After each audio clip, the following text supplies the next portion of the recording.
Selamat pagi pemirsa, saya Maria Hutasoit akan menemani Anda dengan beragam informasi terkini di antaranya. Tanggul penahan banjir di Kabupaten Asahan jebol. BMKG imbau masyarakat untuk waspada banjir dan longsor. Pemkab Batubara gelar pelayanan MOP gratis. Selain cuplikan berita tadi, kami juga akan menghadirkan beragam informasi lainnya. Pemirsa, kita jelang sumut hari ini pagi selengkapnya.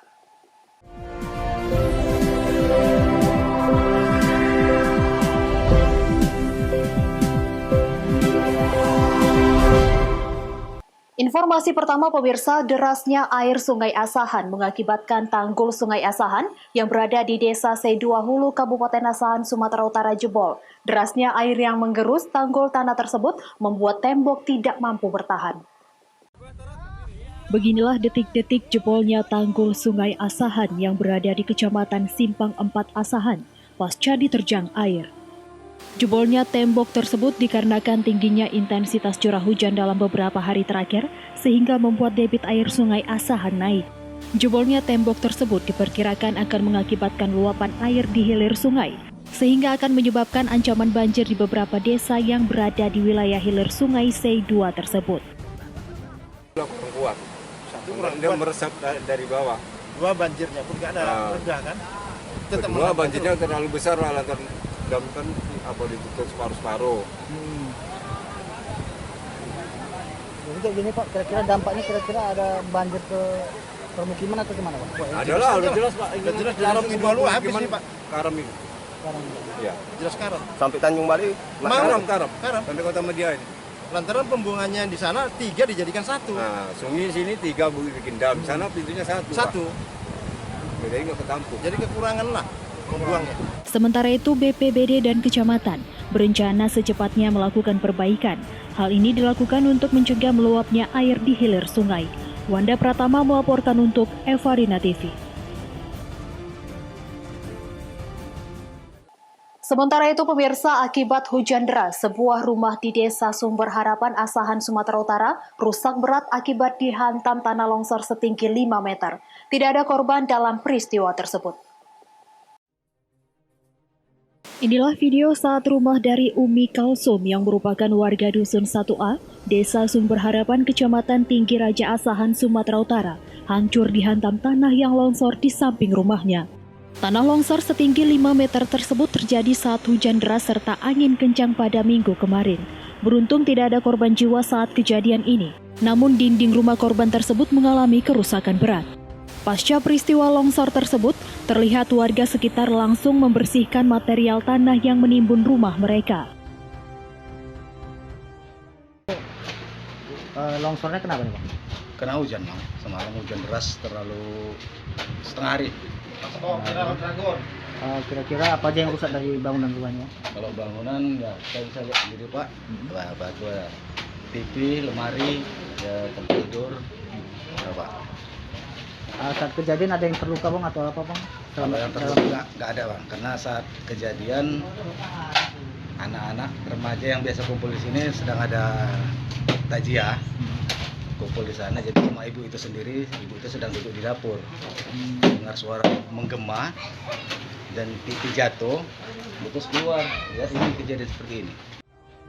Untuk mengantisipasi longsor susulan, warga sekitar pun terpaksa diungsikan sementara waktu dikarenakan masih terdapat retakan pada tebing tanah. Wanda Pratama melaporkan untuk Evarina TV.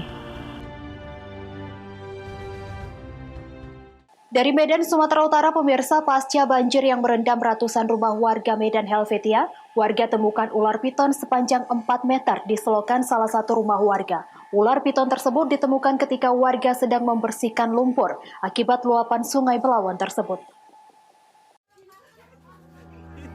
Seekor ular piton jenis Sancarati culatus yang berada di selokan rumah warga di kawasan Jalan Cempaka, Kecamatan Medan Helvetia, Sumatera Utara sempat membuat panik warga. Ular yang mencoba masuk ke rumah warga melalui selokan air ini berhasil ditangkap warga sekitar. Warga pun resah dengan teror ular yang sudah kedua kalinya masuk ke pemukiman warga pasca banjir akibat meluapnya air Sungai Belawan. Ular bercorak batik dengan panjang hampir 4 meter ini ditemukan saat warga hendak membersihkan rumah dari lumpur sisa banjir yang sempat merendam rumah mereka. Salah satu warga pun mengatakan, ular yang masuk ke kawasan pemukiman padat penduduk tersebut diduga akibat sarang ular tersebut rusak akibat meluapnya Sungai Belawan sehingga ular tersebut hanyut terbawa arus sungai yang juga merendam rumah di Kecamatan Medan Helvetia. Dari sungai semalam, sarang-sarangnya itu terganggu dia, jadi Keluar dari sarang itu. keluar dari sarang. Masuk ke rumah warga. Jadi masuk ke rumah warga, jadi warga panik. Begitu dilihat pasca bersih-bersih, ketemulah ular. Berapa meter panjangnya, Bang? Ada sekitar 4 meter. Ular apa tuh, Bang? Itu ular piton. Ketemunya di mana tadi, Bang? Ketemunya pas di got. Pas lagi bersih-bersih, ketemu. Ular tersebut pun nantinya akan diserahkan ke Kebun Binatang Medan. Wahyu Pratama melaporkan untuk Evarina TV. Sumut hari ini masih akan kembali sesaat lagi, tetaplah bersama kami.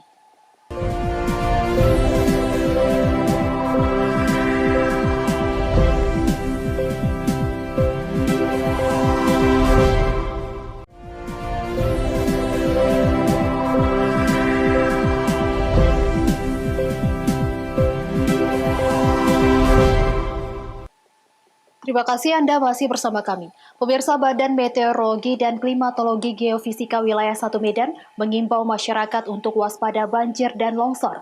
Hal ini dikarenakan prediksi hujan disertai angin masih akan terjadi hingga 3 hari ke depan di wilayah Sumatera Utara. Hujan disertai angin kencang yang terjadi di wilayah Sumatera Utara beberapa waktu terakhir terjadi akibat adanya gangguan cuaca yang disebabkan pertumbuhan angin di bagian timur Sumatera Utara dan Aceh. Oleh karenanya, BMKG Wilayah 1 Medan mengimbau kepada seluruh masyarakat yang ada di bantaran sungai agar tetap mewaspadai banjir yang masih akan terjadi akibat intensitas hujan yang cukup tinggi. Selain itu, untuk di wilayah perbukitan seperti Kabupaten Karo dan Dairi, intensitas hujan juga terpantau masih cukup tinggi, sehingga potensi untuk terjadinya longsor juga patut diwaspadai oleh masyarakat. Sementara itu, dari pantauan menara prediksi cuaca yang dilakukan petugas BMKG Wilayah 1 Medan, hujan dengan intensitas ringan hingga sedang masih akan terus berlangsung hingga awal Januari mendatang. Untuk daerah Medan khususnya masih berpeluang hujan pada siang, sore, dan malam hari dengan intensitas ringan hingga sedang. Dan adanya gangguan cuaca berupa tekanan rendah di wilayah barat Aceh menuju ke barat perairan barat Sumatera, sehingga perlu diwaspadai untuk hari ini wilayah pesisir dan lereng barat serta pegunungan berpotensi terjadinya hujan ringan hingga lebat untuk wilayah tersebut, dan waspada untuk terjadinya banjir dan longsor. Terus himbauan untuk masyarakat itu masyarakat yang berada di bantaran sungai waspada terjadinya luapan air sungai dan hujan masih berpotensi terjadi. Wahyu Pratama melaporkan untuk Evarina TV. Dari Padang Lawas Utara, pemirsa, Dewan Pengurus Daerah Komite Nasional Pemuda Indonesia Kabupaten Padang Lawas Utara menggelar musyawarah kedua di Kecamatan Halongonan. Pengurus Kecamatan Komite Nasional Pemuda Indonesia Kecamatan Halongonan melaksanakan musyawarah kedua di Aula Kantor Camat Kecamatan Halongonan Kabupaten Padang Lawas Utara. Musyawarah kecamatan ini merupakan suatu konsolidasi organisasi dan merupakan bagian penting dari sehatnya dinamika organisasi sesuai anggaran dasar dan anggaran rumah tangga dalam menjaga tertib organisasi. Hasil dari musyawarah kecamatan kedua KNPI Kecamatan Halongonan, Saudara Ismail Ibrahim Harahap terpilih menjadi Ketua Pengurus Kecamatan KNPI Kecamatan Halongonan periode 2020-2023. Dalam kegiatan musyawarah kecamatan kedua, Komisi Nasional Pemuda Indonesia Kecamatan Halongonan turut hadir Camat Halongonan, pihak kepolisian, Ketua KNPI Kabupaten Padang Lawas Utara, beserta rombongan serta utusan organisasi kepemudaan yang ada di Kecamatan Halongonan. Ketua DPD KNPI Padang Lawas Utara mengungkapkan DPD KNPI Padang Lawas Utara hari ini harus bergerak cepat untuk melakukan konsolidasi organisasi. Ini kegiatan musyawarah kecamatan Halongan, salah satu kecamatan yang ada di Padang Utara untuk KNPI kecamatan Halongan. Ini musyawarah kecamatan yang kedua KNPI Halongan. Jadi Bang, harapannya Bang dalam musyawarah kecamatan ini Bang? Harapan kita, harapan para pemuda, musyawarah kecamatan yang kedua ini melahirkan ketua, melahirkan hasil yang positif, yang baik untuk KNPI, untuk pemuda ke depannya di Padang Utara. Selain itu, Ketua terpilih pengurus KNPI Kecamatan Halongonan mengatakan dirinya sangat berterima kasih atas amanah yang dipercayakan dalam menahkodai KNPI di Kecamatan Halongonan periode 2020-2023. Terima kasih. Setelah saya terpilih sebagai Ketua KNPI Kecamatan Halongonan, mudah-mudahan amanah yang diberikan sama saya ini, saya berusaha keras untuk meningkatkan kepemudaan di Kecamatan Halongonan, utamanya untuk membina organisasi-organisasi yang ada di Kecamatan Halongonan sampai akhirnya nanti Halongonan bisa jaya. Mudah-mudahan saya sangat semangat menerima amanah ini, apa yang diberikan sama saya. Karena itu saya harap kerjasama yang bagus nanti dengan OKP-OKP yang lain bisa kami berkoordinasi dengan baik. Mudah-mudahan ini nanti amanah yang diberikan sama saya ini nanti dapat tercurah atau kerjasama yang bagus dan Halongonan bisa jaya dengan. Kegiatan musyawarah kecamatan kedua KNPI Kecamatan Halongonan dilaksanakan sesuai dengan protokol kesehatan yang ditetapkan. Arif Siregar melaporkan untuk Evarina TV.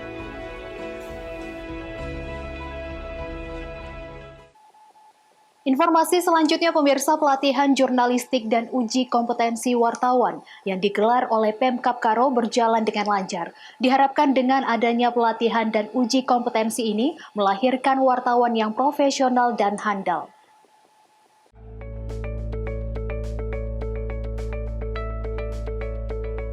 Pelatihan jurnalistik dan uji kompetensi wartawan yang dilaksanakan oleh pemerintah Kabupaten Karo berjalan dengan sukses. Kegiatan yang berlangsung selama 3 hari, mulai dari Rabu hingga Jumat ini, diharapkan dapat menghasilkan jurnalis yang profesional dan handal. Dari 36 peserta yang mengikuti uji kompetensi wartawan, sebanyak 32 peserta dinyatakan berkompeten. Menurut salah seorang peserta, kegiatan ini sangat bagus, dikarenakan masih banyak jurnalis di Kabupaten Karo belum memiliki sertifikat UKW. Dan diharapkan ke depannya kegiatan pelatihan seperti ini kembali diadakan untuk menambah ilmu pengetahuan jurnalis.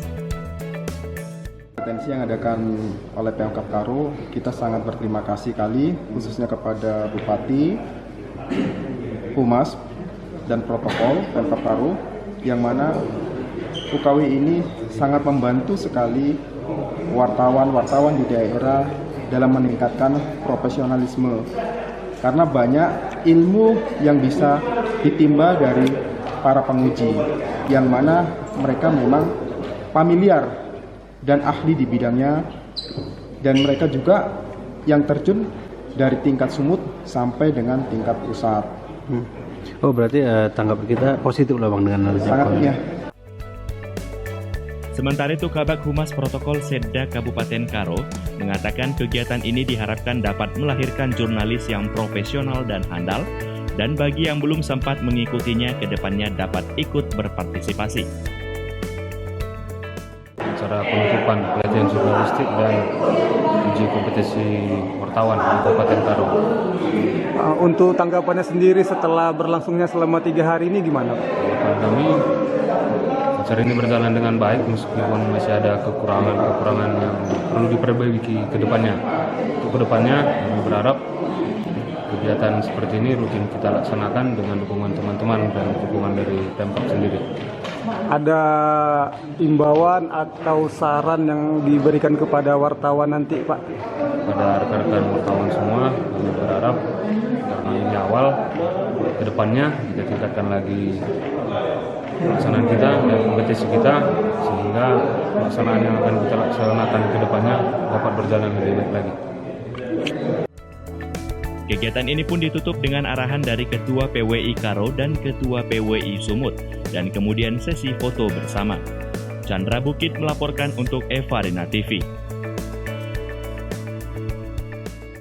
Sumut hari ini masih akan kembali sesaat lagi, tetaplah bersama kami.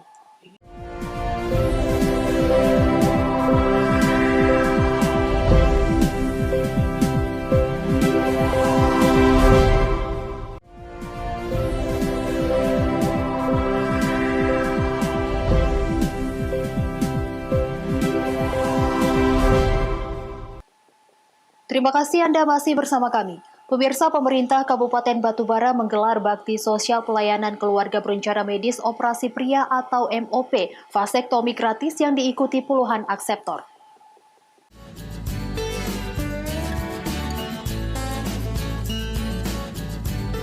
Bakti sosial pelayanan keluarga berencana ini melibatkan Dinas Pengendalian Penduduk dan Keluarga Berencana, tim penggerak PKK, serta dan Ramil se-Kabupaten Batubara. Kegiatan digelar di kantor Komando Rayon Militer 05 di Jalan Merdeka, Tanjung Tiram, Kabupaten Batubara. Bakti sosial pelayanan keluarga berencana diikuti puluhan akseptor KB medis operasi pria atau MOP, vasektomi, dan metode permanen. Kepala Dinas Pengendalian Penduduk dan Keluarga Berencana Kabupaten Batubara Budianto mengungkapkan, vasektomi ini tidak memiliki resiko. Bagi siapa saja boleh mengikutinya. Diharapkan akseptor yang mengikuti vasektomi gratis ini datang dengan kemauan sendiri tanpa paksaan. Ini dari Kabupaten Batubara, kami Dinas Pengendalian Penduduk Keluarga Berencana melaksanakan kegiatan vasektomi yang kita laksanakan di Kecamatan Tanjung Tiram ini. Dan mudah-mudahan ini banyak yang ikut kegiatan vasektomi ini. Efeknya kalau untuk vasektomi ini boleh katakan tidak ada, karena ini sudah KB permanen. Jadi bagi yang tidak ingin anak lagi, sebaiknya mengikuti kegiatan vasektomi. Sementara itu, salah seorang akseptor yang mengikuti vasektomi mengakui memiliki 3 anak sudah cukup. Sebab kebutuhan ekonomi dan umur yang menua menjadi alasannya ikut program KB medis operasi pria tersebut.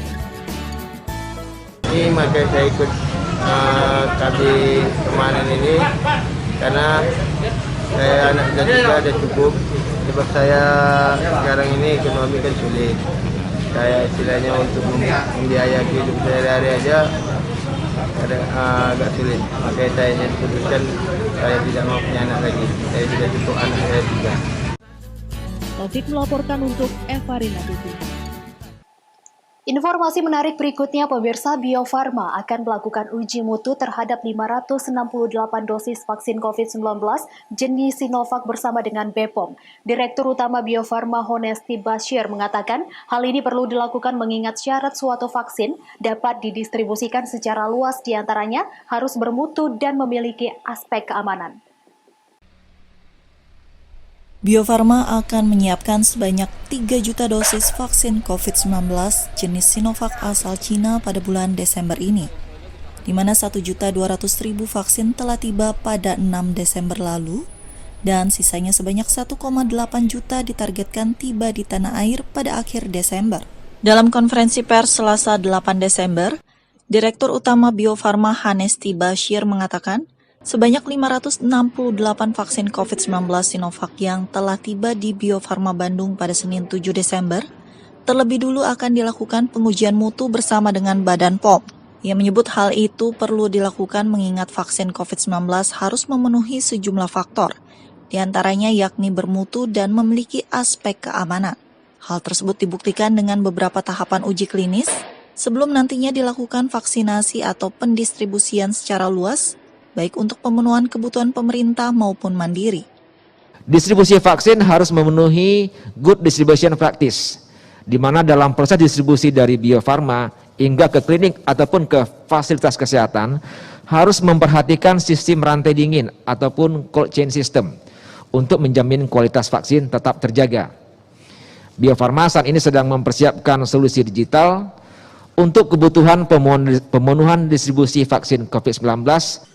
kedatangan vaksin perdana tersebut, pemerintah juga akan kembali mendatangkan vaksin dalam bentuk bahan baku curah pada Desember ini sebanyak 15 juta dosis dan 30 juta dosis di bulan Januari 2021. Dari Jakarta, Cahyasari, Kantor Berita Antara mewartakan. Pemirsa, demikianlah rangkaian informasi dalam Sumut hari ini pagi. Saya Maria Huta Said mewakili kerabat kerja yang bertugas pamit undur diri. Terima kasih dan sampai jumpa.